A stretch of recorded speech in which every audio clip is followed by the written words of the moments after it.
आतिश विशां book 2 part 2 आवाज लुबाबा हैदर पेशकश मीरे कारवां।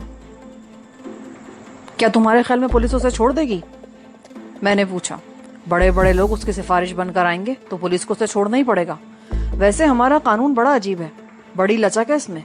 ये बज़ाहिर इक़दाम कत्ल का केस है, लेकिन जिस शख्स पर कातिलाना हमला किया गया वो मौजूद नहीं है। पुलिस अपने तौर पर इक़दाम कत्ल का केस दर्ज कर सकती है, लेकिन इतने मुअज़्ज़िज़ीन के होते हुए ये केस दर्ज नहीं हो सकता।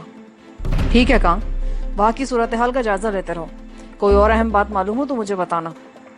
जरूर इत्तला दूंगा लिटिल मास्टर, कांग ने कहा और फोन बंद कर दिया। मैं थाई वगैरह को कांग से होने वाली गुफ्तगू के बारे में बताने लगा। आखिर में मैंने कहा, यह हमारे लिए अच्छी खबर है। दारा खुद ही अपने दोस्तों से महरूम हो रहा है। गोल्डन ट्रायंगल से ताल्लुकात इस्तेवार करने के चक्कर में वो चीफ आंग और किम को भी नजरअंदाज कर रहा है, और मुझे यकीन है वो पेड्रो को भी धोखा देगा। पेड्रो कल रात मुझे गोली मार देता, मगर दारा ने 30-35 लाख डॉलर मालियत के सोने का लालच देकर उसे डानोडोल कर दिया, और मेरा ख्याल है अब उन दोनों में भी खटपट होने वाली है, और इस खटपट का फायदा हम उठाएंगे। शोरानी बहुत हराफा औरत है, उसके बारे में तुम्हें बाथम ने बताया था और मैंने भी। अगर वो पुलिस के जंगल से निकल आई तो वाकई दारा को जिंदा नहीं छोड़ेगी, थाई वांग ने कहा। लेकिन क्या इस तरह वो पेड्रो से टक्कर नहीं ले सकेगी? दारा पेड्रो का पार्टनर है। गोल्डन ट्रायंगल वाला मंसूबा टाइगर और दारा ने बनाया था। टाइगर तो अपने अंजाम को पहुंचा, पेड्रो उसका जानशीन।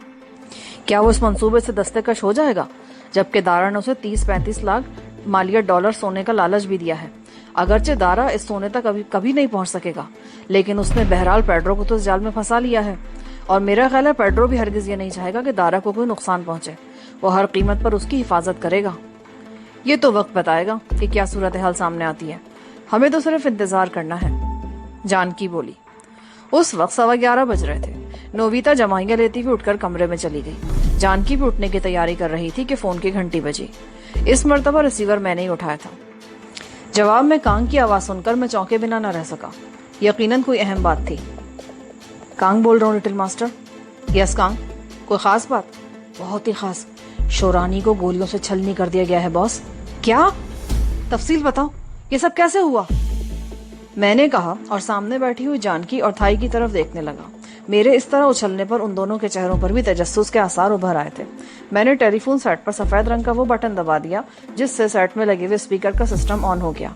अब इस फोन पर होने वाली गुफ्तगू कमरे में बैठे हुए दूसरे लोग भी सुन सकते थे। ये सिर्फ 15 मिनट पहले की बात है बॉस। स्पीकर से कांग की आवाज उभरी।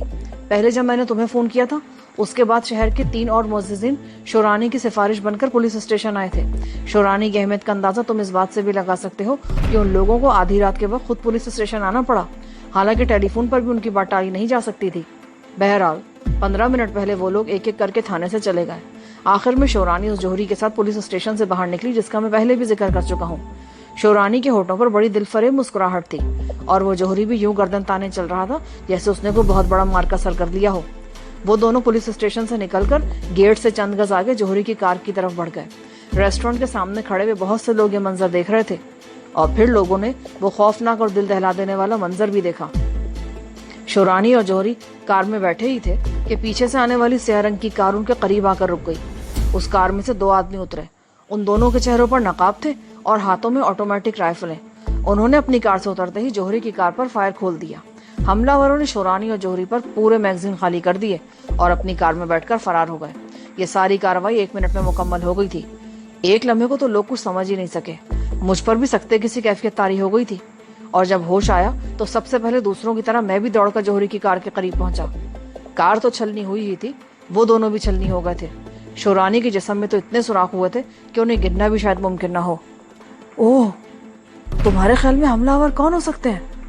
पेड्रो के आदमी। शोरानी ने अली बाबा रेस्टोरेंट में खुलकर धमकियां दी थी कि वो दारा को जिंदा नहीं छोड़ेगी। उसने पेड्रो को भी गालियां दी थी।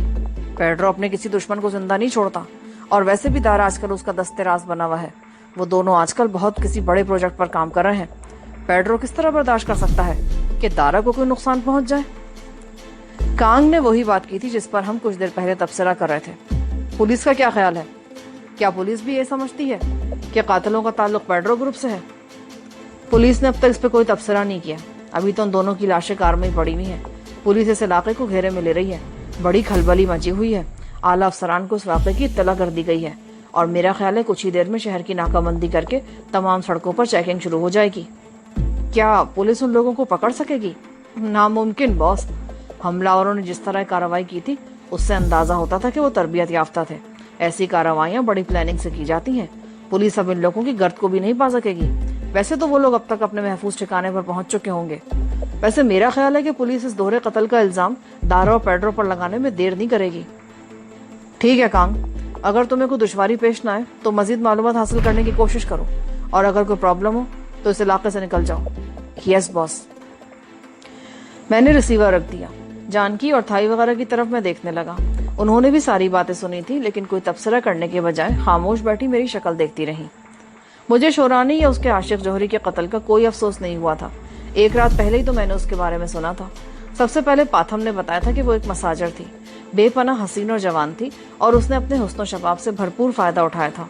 बड़े बड़े लोगों को अपने हुस्न के जाल में फांसकर दौलत समेटना शुरू कर दी थी। दौलतमंदों में वो जौहरी उसका पहला शिकार था, जिसे उसने बहुत शानदार बंगला भी खरीद कर दिया था। इसी दौरान में शौरानी के दूसरे लोगों से भी ताल्लुकात हो गए थे और उसने जौहरी को ठेंगा दिखा दिया था और अब वही जौहरी उसके साथ जहन्नुम के सफर पर रवाना हो गया था। ये मालूम होने के बाद कि शौरानी और दारा में इस हद तक अनबन हो गई है कि शौरानी उसे मौत के घाट उतार देने पर तैयार हो गई थी, मैंने एक मंसूबा भी बना लिया था। मेरा ख्याल था कि इस सूरत हाल से फायदा उठाते हुए मैं शौरानी को अपने साथ मिलाने की कोशिश करूंगा और इस तरह दारा और पेड्रो के खिलाफ एक नया महाज बन जाएगा। लेकिन शौरानी के कत्ल से मेरा सारा मंसूबा खाक में मिल गया था। कांग ने बताया था कि अली बाबा रेस्टोरेंट में दारा को कम से कम 2 गोलियां लगी थीं, एक बाजू में और दूसरी टांग में। वो वहां से भागकर सीधा पेड्रो के पास ही पहुंचा होगा। इस सूरत हाल ने पेड्रो को भी हिलाकर रख दिया होगा। शौरानी के बारे में वो भी अच्छी तरह जानता था। उसे अंदाजा हो गया होगा कि शौरानी ने चिल्ला चिल्ला कर जो धमकियां दी थी वो महज धमकियां नहीं होंगी। इन धमकियों पर अमल करने में उसे कोई दुश्वारी पेश नहीं आएगी। उसके लिए एक इशारा कर देना ही काफी होगा। पेड्रो ने इन धमकियों से सिर्फ दारा के लिए ही नहीं, अपने लिए भी खतरा महसूस किया होगा। वो दारा के साथ मिलकर किसी बड़े प्रोजेक्ट पर काम कर रहा था और वैसे भी दारा ने उसे 30-35 लाख डॉलर मालियत के सोने की उम्मीद दिलाई थी। वो किस तरह बर्दाश्त कर सकता था कि दारा उसके हाथ से निकल जाए। उसने दारा को शौरानी की किसी मुमकिना इंतकामी कार्रवाई से बचाने के लिए शौरानी को ही ठिकाने लगा दिया था। शौरानी को कत्ल करने के लिए वो किसी और वक्त और जगह का इंतखाब भी कर सकता था, लेकिन पुलिस स्टेशन के सामने उसने कार्रवाई इसलिए की थी कि शायद वो पुलिस को भी ये पैगाम देना चाहता था कि वो अपने खिलाफ कोई कार्रवाई बर्दाश्त नहीं करेगा। मेरा ख्याल था कि हम शौरानी को अपने साथ मिलाने की कोशिश करेंगे, पर सारा मामला ही गड़बड़ हो गया। मैंने थाई और जानकी की तरफ देखते हुए कहा, शौरानी का अंजाम तो यही होना था। वो बहुत लालची औरत थी। अगर वो अक्लमंद होती तो उस जौहरी के साथ रहकर सारी जिंदगी आराम और सुकून से गुजार सकती थी, लेकिन लालच और हरस ने बिलाखिर उसे भयानक अंजाम तक पहुंचा दिया। थाई ने कहा, शौरानी बहुत दिनों से दारा के साथ थी। दारा उसके घर भी आता रहा होगा और मेरा ख्याल है उसके घर से भी दारा के बारे में कुछ मालूम हो सकता है। जानकी ने कहा, इस वक्त शौरानी के घर का रुख करना खतरनाक होगा। एक तरफ पुलिस ने मकान की निगरानी शुरू कर दी होगी और दूसरी तरफ पेड्रो और दारा भी इसी ताक में होंगे। नहीं जानकी, फिलहाल हम कुछ नहीं कर सकते सिवाय इसके कि खामोश बैठे सूरत हाल का जायजा लेते रहें। मैंने कहा। फिर मैं उठकर अपने कमरे में आ गया। मेरे बाएं बाजू में अब भी तकलीफ थी। थाई अगरचे सुबह और शाम अपनी मखसूस दवा से मेरे बाजू की मालिश किया करती थी, लेकिन ये बात भी मैं अच्छी तरह जानता था कि कोई तकलीफ फौरी तौर पर रफा नहीं हो जाती। इसमें 2-4 दिन तो लगते ही हैं। थोड़ी देर बाद थाई भी कमरे में आ गई। जानकी अपने कमरे में जा चुकी थी। थाई ने कमरे में दाखिल होकर दरवाजा बंद करके कुंडी लगाई तो मैं चौंके बिना न रह सका। रात को सोते वक्त अगरचे दरवाजा बंद कर दिया जाता था, लेकिन कुंडी कभी नहीं लगाई जाती थी।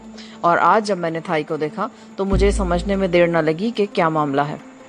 उसके चेहरे पर हल्की हल्की सुर्खी तो मैं सुबह से देख रहा था और उसके चेहरे की सुर्खी इस बात की अलामत थी कि थाई की पीठ खुजलाने लगी थी।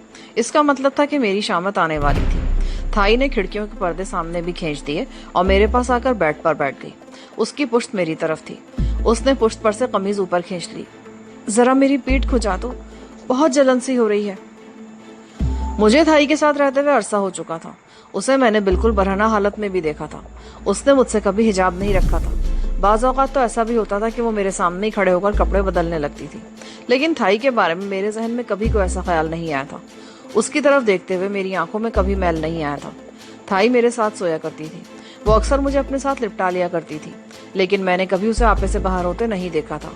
और उस रोज महाराज ने ठीक ही कहा था کہ میں واقعی بڑا خوش قسمت ہوں کہ مجھے جانکی اور تھائی جیسی عورتیں ملی ہیں جن کی نظروں میں میل نہیں، جن کی نیتوں میں فتور نہیں اور جن کے دلوں میں ہوس نہیں ہے۔ جانکی سے بھی اگرچہ بڑی حد تک بے تکلفی تھی، لیکن ایسا کوئی وقت نہیں آیا تھا کہ اسے پرکھنے کا موقع ملتا۔ البتہ آشرم والی وہ رات مجھے اب بھی یاد تھی جب جانکی نے مجھے اپنے ساتھ لپٹا لیا تھا اور میرے رخساروں پر بوسے دینے لگی تھی۔ وہ سب کچھ ماحول اور ضرورت کے تحت ہوا تھا، اس میں کسی سفلی ارادے کو دخل نہیں تھا۔ ویسے میں جانکی کے بارے میں یقین سے کچھ نہیں کہہ سکتا تھا کہ وہ میرے بارے میں کیا سوچتی ہے۔ تھائی میرے سامنے بیٹھی تھی، میں نے اکثر اسے اس سے بھی عجیب تر حالت میں دیکھا تھا، لیکن کبھی کوئی بات ایسی ذہن میں نہیں آئی تھی۔ مگر اس وقت اس کا سرخی مائل گداز بدن دیکھ کر نہ جانے کیوں مجھے اپنے سینے میں گدگدی سی محسوس ہونے لگی۔ میرا دایاں ہاتھ غیر ارادی طور پر حرکت میں آ گیا اور میں آہستہ آہستہ اس کی گداز پیٹھ کو سہلانے لگا۔ مجھے لگ رہا تھا جیسے میں ریشم پر ہاتھ پھیر رہا ہوں۔ ناخن سے کھجاؤ نا، لیکن شاید اس کی آواز مجھے سنائی نہیں دی، یا شاید میں اس کا مفہوم نہیں سمجھا۔ میں آہستہ آہستہ اس کی پیٹھ سہلاتا رہا۔ تھائی چند لمحے تو اسی پوزیشن میں آنکھیں کو جھکی بیٹھی رہی، پھر اس نے پیچھے مڑ کر دیکھا۔ کیا بات ہے وجدان، کیا ہو رہا ہے تمہیں؟ کچھ نہیں۔ میں بری طرح گڑبڑا گیا اور پھر اپنے آپ کو سنبھالتے ہوئے میں نے ناخنوں سے اس کی گداز جلد کو نوچنا شروع کر دیا۔ تھائی کے منہ سے ہلکی ہلکی سسکاریاں نکلنے لگی۔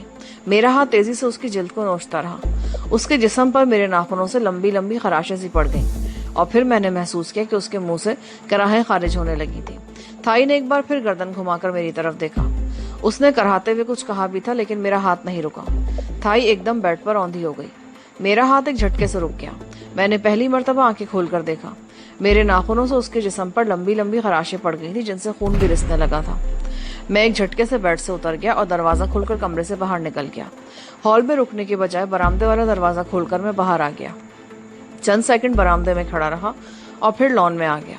وہاں بانس کی کھپچیوں کی ایک میز اور چند گارڈن چیئرز پڑی ہوئی تھی۔ میں کرسی پر ڈھیر ہو گیا اور گہرے گہرے سانس لینے لگا۔ کئی منٹ گزر گئے، میرے حواس آہستہ آہستہ بحال ہو رہے تھے۔ میں کرسی پر سیدھا ہو کر بیٹھا اور تاریکی میں ادھر ادھر گھورنے لگا۔ برآمدے کے ساتھ والے کمرے کی بتی جل رہی تھی اور اندر کرسی پر بیٹھا ہوا سکھدر میری طرف ہی دیکھ رہا تھا۔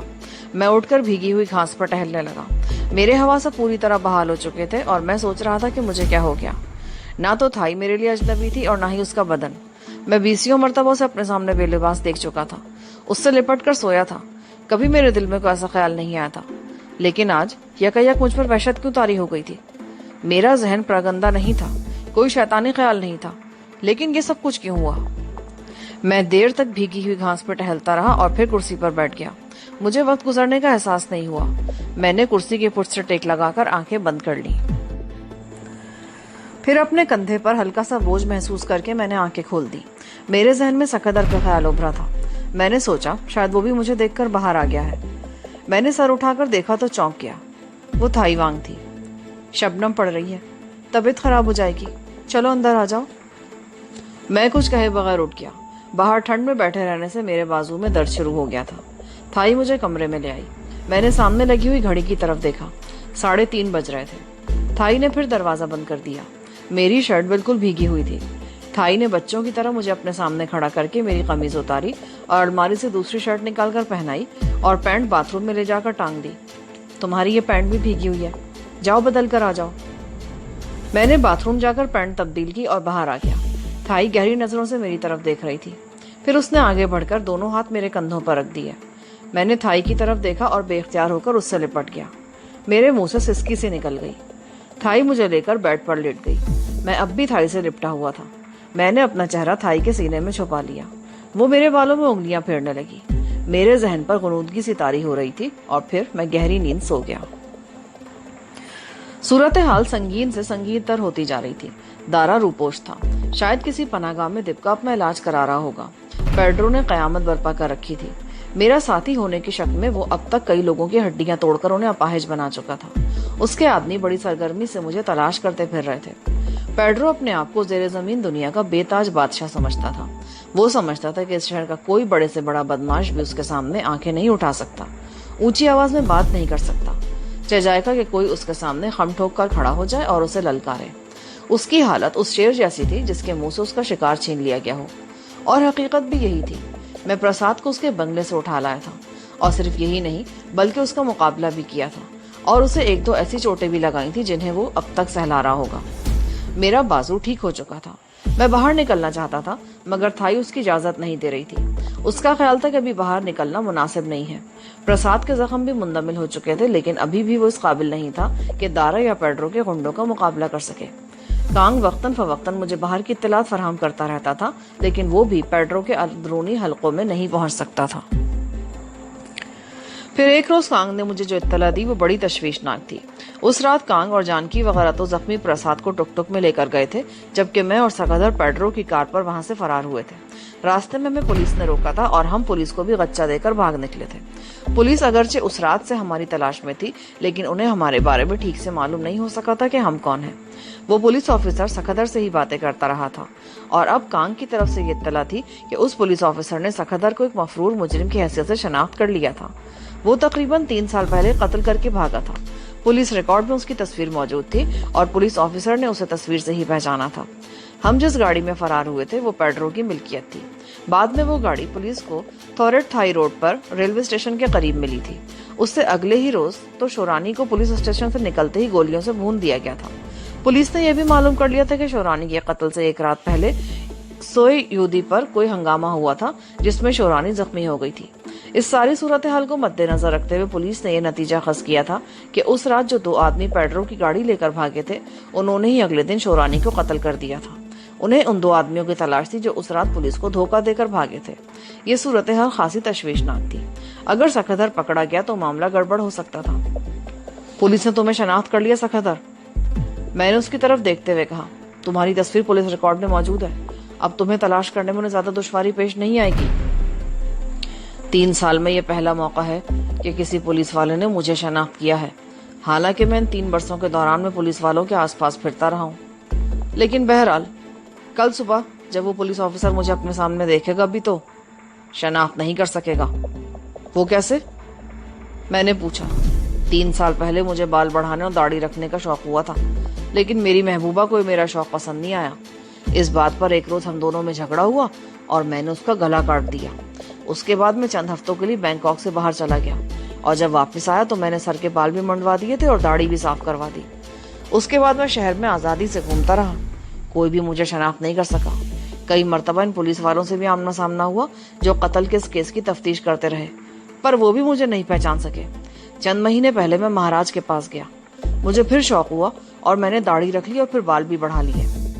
मैं ज्यादातर वार्ड डोसेट में रहा था और बाहर निकलने का मौका भी बहुत कम मिलता था। फिर महाराज ने मुझे वार्ड ट्रेमंड बुला लिया और तुम्हारे साथ भेज दिया। मेरा ख्याल था पुलिस मुझे भूल चुकी होगी। पुलिस कभी किसी को नहीं भूलती, वो तो अपने मतलब को कब्र से भी निकाल लेती है। बहरहाल अब चूंकि तुम नजरों में आ चुके हो, इसलिए तुम्हें मोहतात रहने की जरूरत है। इत्मीनान रखो लिटिल मास्टर, अब पुलिस मुझे नहीं पहचान सकेगी। सकदर ने ठीक ही कहा था। दूसरे दिन जब वो सुबह मेरे सामने तो उसे मैं भी नहीं पहचान सका। उसका चेहरा बिल्कुल बदला हुआ था। दाढ़ी के साथ उसने बारीक मूछें भी साफ कर दी थी और सर के बाल भी गायब थे। वो कई रोज से मेरे साथ था और उस रोज पहली मर्तबा मैंने भरपूर नजरों से उसकी तरफ देखा। आम थाई बाशिंदे पस्ता कामत या दरमियाने कद के होते हैं, लेकिन सकदर का कद 6 फुट के लगभग था। कसरती बदन और बाजुओं के मसल उभरे हुए। उसका चेहरा भी कदरे भारी था। थोड़ी पर बाएं तरफ जबड़े तक पुराने जख्म का तकरीबन 3 इंच लंबा निशान था। जख्म का यह निशान अब तक दाढ़ी में छुपा रहा था। उसकी यह हैयत देखकर कोई भी शरीफ आदमी उसके करीब आना पसंद नहीं करता। गुड, अब वाकई तुम्हें कोई नहीं पहचान सकेगा। मेरे मुंह से बेख्तियार निकला। बताओ अब मुझे क्या करना है लिटिल मास्टर? तुम पाथम के पास चले जाओ, वो इस वक्त अपने वर्कशॉप में होगा। उससे कहो मुझे शाम 6 बजे फोन कर दे। तुम उससे बात फोन पर भी तो कह सकते हो लिटिल मास्टर, लेकिन मैं समझ गया कि तुम मुझे वहां क्यों भेजना चाहते हो। सकदर ने मुस्कुराते हुए कहा। थाई ने उसे कुछ चीजें लाने के लिए भी कह दिया। सकदर पाथम वाली गाड़ी लेकर चला गया। पाथम उस रोज से गाड़ी यहाँ छोड़कर गया था, लेकिन आज पहली मर्तबा इस्तेमाल के लिए उसे बाहर निकाला गया था। पाथम का वर्कशॉप शहर के शुमाल में वाक़ बस टर्मिनल के करीब था। पूरे शहर से गुजरकर वहां तक जाना पड़ता। मैंने सकदर को वहां भेजा ही इसलिए था कि इस हुलिये में वो किसी की नजरों में आ सकता है या नहीं। तकरीबन 1.5 घंटे बाद फोन की बेल बजी। रिसीवर मैंने ही उठाया। मैं पाथम बोल रहा हूँ बॉस। थोड़ी देर पहले एक आदमी मेरे पास आया है जिसने मुझे तुम्हारा पैगाम दिया है। एक तो मुझे इस पैगाम पर हैरत हो रही है, दूसरे वो आदमी वो नहीं जो अपने आप को वो बता रहा है। उसे मैंने इसलिए भेजा था कि तुम इसे पहचानते हो या नहीं। वो सकदर ही है। और तुम्हारी गाड़ी लेकर आया है। गाड़ी तो मैंने देख ली थी। सखदर को उस रोज मैंने एक ही मर्तबा तुम्हारे घर पर देखा था, दाढ़ी, मूछें और बड़े बड़े बाल। लेकिन अब वो सखदर ही है। मजीद तसल्ली करना चाहते हो तो उससे मेरी बात करा दो और उसे वापस भेज दो।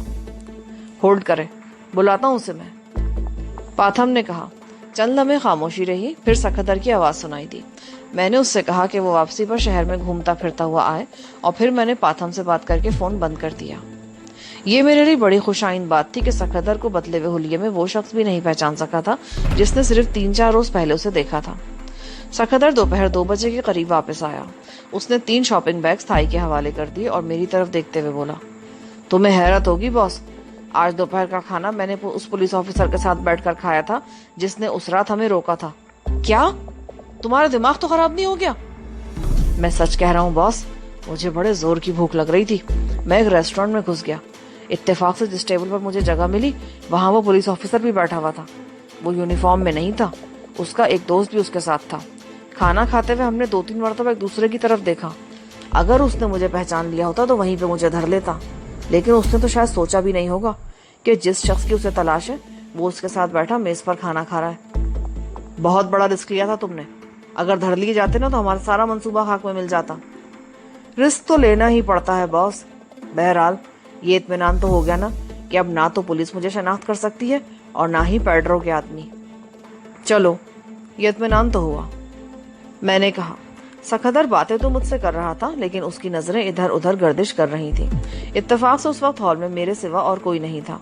थाई किचन में थी, नोबिता प्रसाद के पास थी और जानकी अपने कमरे में थी। मैं समझ गया कि सखदर की नजरें क्या तलाश कर रही थी। कुछ देर बाद वो मायूस होकर अपने कमरे में चला गया। 3 बजे के करीब थाई ने मेज पर खाना चुन दिया। जानकी, नोबिता और प्रसाद भी वहीं आ गए। प्रसाद की हालत अब काफी बेहतर थी। सखदर को भी खाने के लिए कहा गया, लेकिन उसने मना कर दिया। वो तो खाना किसी रेस्टोरेंट से खाकर ही आया था। खाना खाने के बाद थाई अपने कमरे में जाकर सो गई।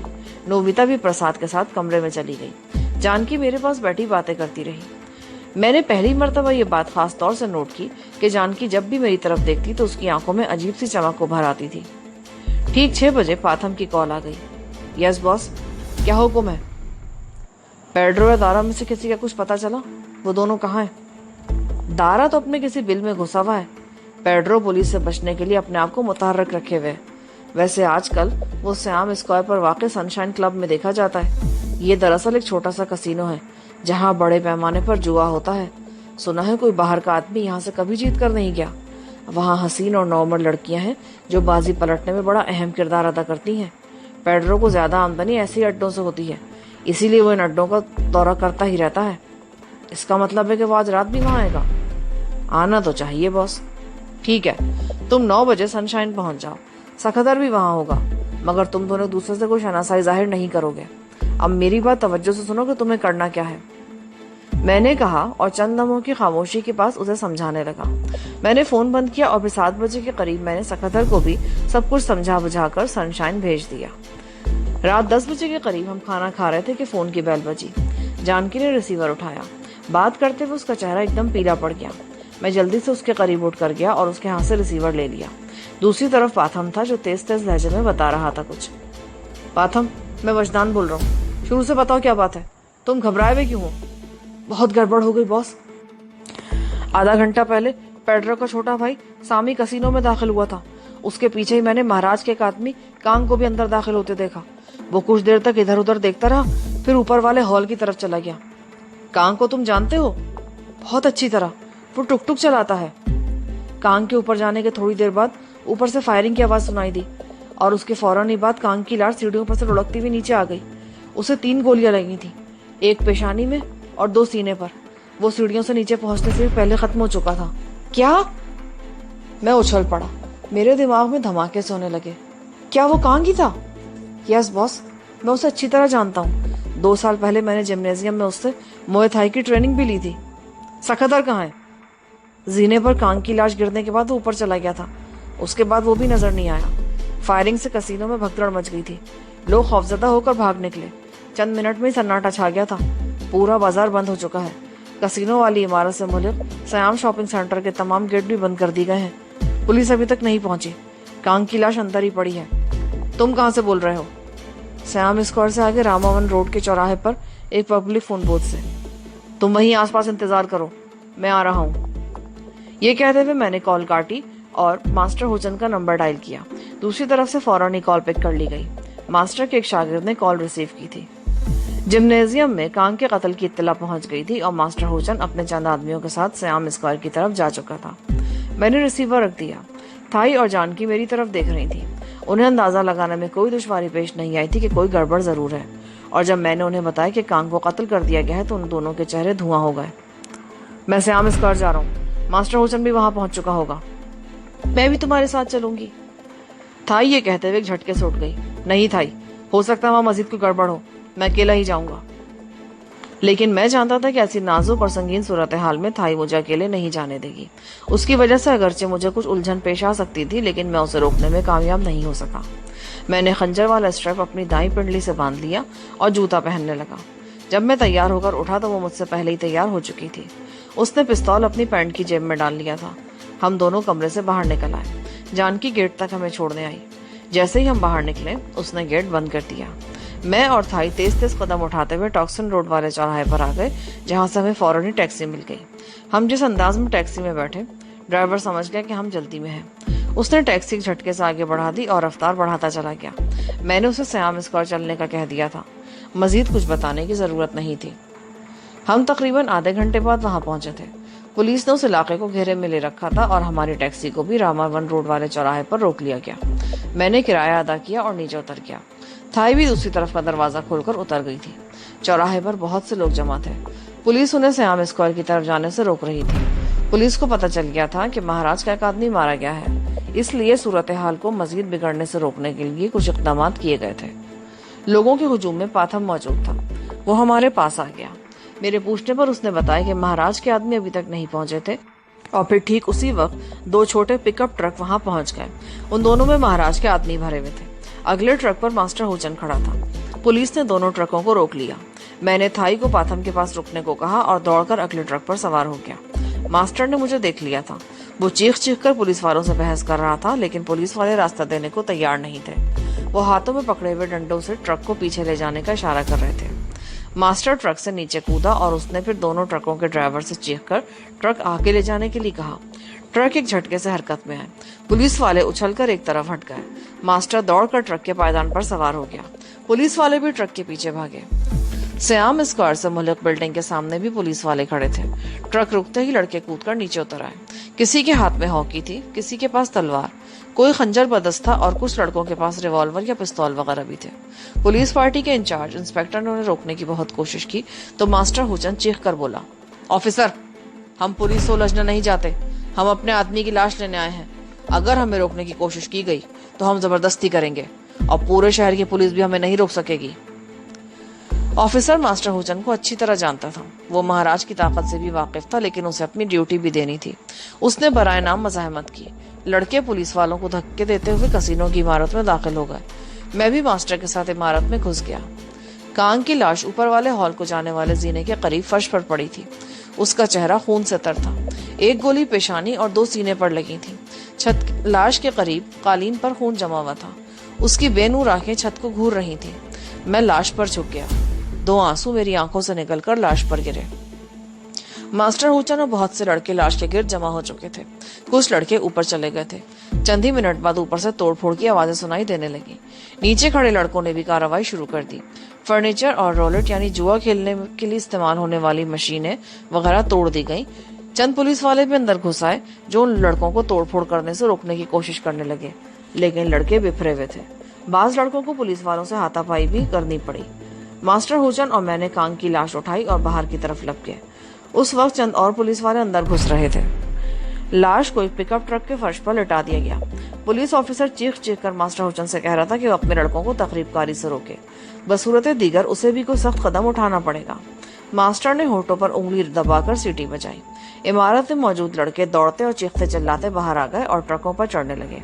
मैं भी एक ट्रक पर लटक गया। मास्टर हुचन भी उसी ट्रक पर था। दोनों ट्रक हरकत में आ गए। मोड़ पर पहुंचकर मैंने मास्टर को इशारा किया और ट्रक से उतर गया। थाई और पाथम सामने ही खड़े थे। मैं दौड़कर उनके पास पहुंच गया। तुम्हारी गाड़ी कहाँ है? मैंने पाथम की तरफ देखते हुए पूछा। اس کے جواب دینے سے پہلے ہی سیام اسکوائر سے آگے پلوٹن چٹ روڈ کی طرف سے شور سنائی دیا۔ سرخ رنگ کی پک اپ ٹرک اور 3 کاریں اسی گلی سے سیام اسکوائر کی طرف مڑی تھیں۔ ان میں پیڈرو کے آدمی بھرے ہوئے تھے۔ مجھے صورتحال کا اندازہ لگانے میں کوئی دشواری نہیں پیش آئی۔ پولیس والے ان گنڈوں کو آگے بڑھنے سے روکنے کی کوشش کرنے لگے۔ میں نے تھائی اور پاتھن کو اشارہ کیا۔ پاتھن نے تھائی کا ہاتھ پکڑ لیا اور اسے ایک طرف کھینچنے لگا۔ میں بھی ان کے پیچھے پیچھے چل رہا تھا۔ اس جگہ بہت ہجوم تھا، لیکن اب لوگ ادھر ادھر کھسکنے لگے تھے۔ یہاں پر پارٹ 2 کا اختتام ہوتا ہے۔ آگے کہانی سننے کے لیے پارٹ 3 سماعت فرمائیں۔